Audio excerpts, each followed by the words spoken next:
Ecuador for calling for this meeting, and you, the President, for arranging for it. I want to thank the briefers, Under Secretary Rosemary DiCarlo and Adam Osorno from OCHA for their contribution and for briefing this morning. Mr. President, let me make 3 points on behalf of my delegation. One, on the disheartening lack of progress in our discussions on the war in Ukraine and regarding the way forward. We have been following the Security Council discussions with great diligence in the past, and more than 100 times, as Ms. Rosemary DiCarlo just reminded us. And we could not help but notice a somewhat repetitive nature of discussions in this chamber. Why? Because nothing has changed. The Russian aggression against Ukraine, which Slovenia condemns in the strongest possible terms, continues to blatantly violate the UN Charter, humanitarian international law, and international human rights and humanitarian law. The situation on the ground is not stabilizing. On the contrary, the death toll is rising with alarming rate, and civilians continue to be targeted, as we heard from both briefers. In the last weeks, the festive period brought destruction and death, not peace. More than 11,000 missiles and drones have been launched against Ukraine since the beginning of the war. 11,000 missiles and drones. We are deeply concerned about Russia's use of the DPRK ballistic missiles in Ukraine. The very transfer of ballistic missiles constitutes a serious violation of numerous Security Council resolutions, let alone their use. Mr. President, as long as the principles of the UN Charter and international law are being trampled, as long as civilians are suffering, there should be no room for fatigue. We should call out the aggression for what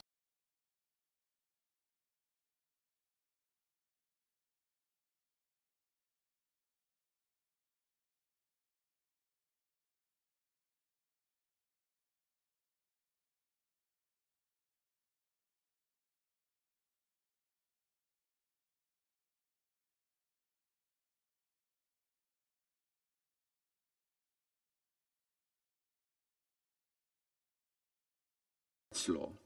These laws apply to Ukraine the same way they apply to Gaza. Slovenia will call on these principles equally and with respect to every armed conflict. This brings me to the second point, the repeated barrage on Ukraine's civilian infrastructure. There has been a marked increase of Russia's attacks on Ukraine's critical infrastructure with the start of winter. Ukrainians have been subjected to the largest aerial missile attacks since the beginning of the war. An additionally worrying aspect is the impact of attacks on Ukrainian nuclear infrastructure. A month ago, the largest nuclear power plant in Europe underwent another complete loss of off-site power supply. This entails obvious nuclear safety and security risk on Ukraine's civilian infrastructure. There has been a marked increase of Russia's attacks on Ukraine's critical infrastructure with the start of winter.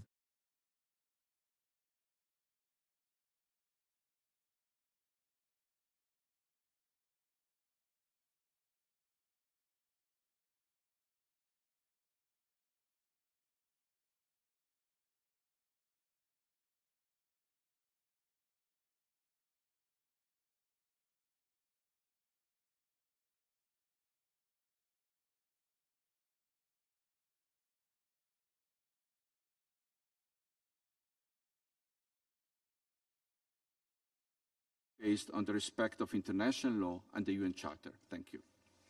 Je remercie le représentant de la Slovénie de sa déclaration et je passe à présent la parole au représentant de la Chine. Mr. President, I thank USG DiCarlo and Ms. Osorno for their briefings that were just delivered. The Ukrainian crisis is still ongoing, where vicious attacks and civilian casualties happen frequently. the humanitarian situation is worsening. China is deeply worried and saddened by this. We call on the parties to this conflict to remain calm and exercise restraint, strictly abide by international humanitarian law, and make every effort to protect civilians and civilian infrastructure, especially the safety and security of nuclear facilities. We also call on the international community and humanitarian agencies to scale up their relief efforts to help the people affected by this crisis to overcome their difficulties. It has been proven by history again and again that there are no winners in war and conflict. All parties need to embrace the vision of common, comprehensive, cooperative, and sustainable security, pursue the general direction of a political settlement, and support and bring about de-escalation. The parties to the conflict should actively respond to the international community's calls for peace and step up their engagement to build consensus and resume peace talks at an early date. The international community, for its part, should step up diplomatic and mediation efforts to create the necessary conditions and atmosphere to achieve this goal. Also, we welcome the recent exchange of POWs between the two warring parties, completed through the UAE's mediation.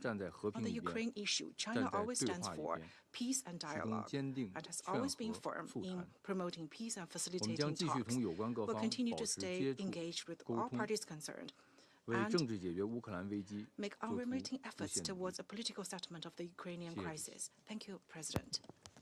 Je remercie le représentant de la Chine de sa déclaration et je donne à présent la parole au représentant de l'Algérie. Thank you, Mr. President. I thank Under-Secretary General Rosemary DiCarlo and Director Edem Wozornou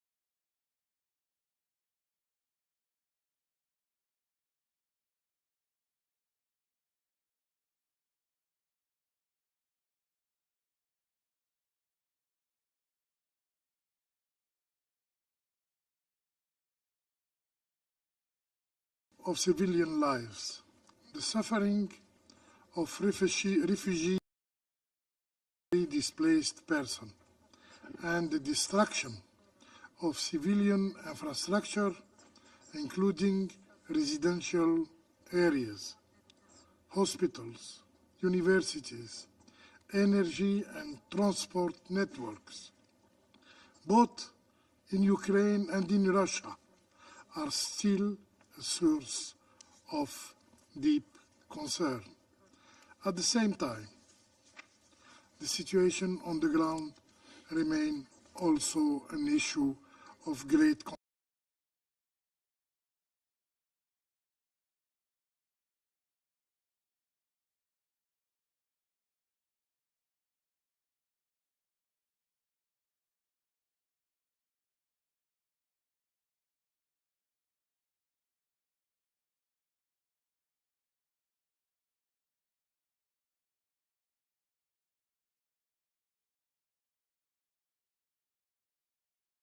Utmost importance to intensify diplomatic effort to put an end to the humanitarian crisis in Ukraine without discrimination in treating human suffering. It is also imperative that all parties de-escalate hostilities, prioritize civilian protection, and fully comply with the UN Charter and international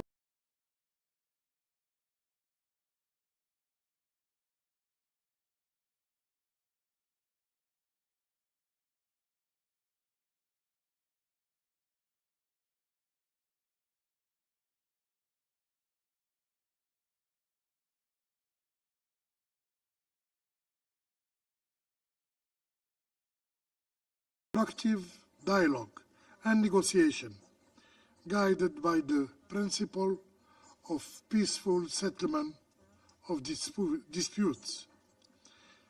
It is in this context that Algeria engaged in good faith an effort of good offices within the framework of the Arab Contact Group, which met at an early stage of the conflict. The two parties calling for the international community to refrain from any action likely to hinder the negotiations and prolong the crisis. Algeria remains committed to support any peace effort aiming at creating conducive environment to a steady and peaceful solution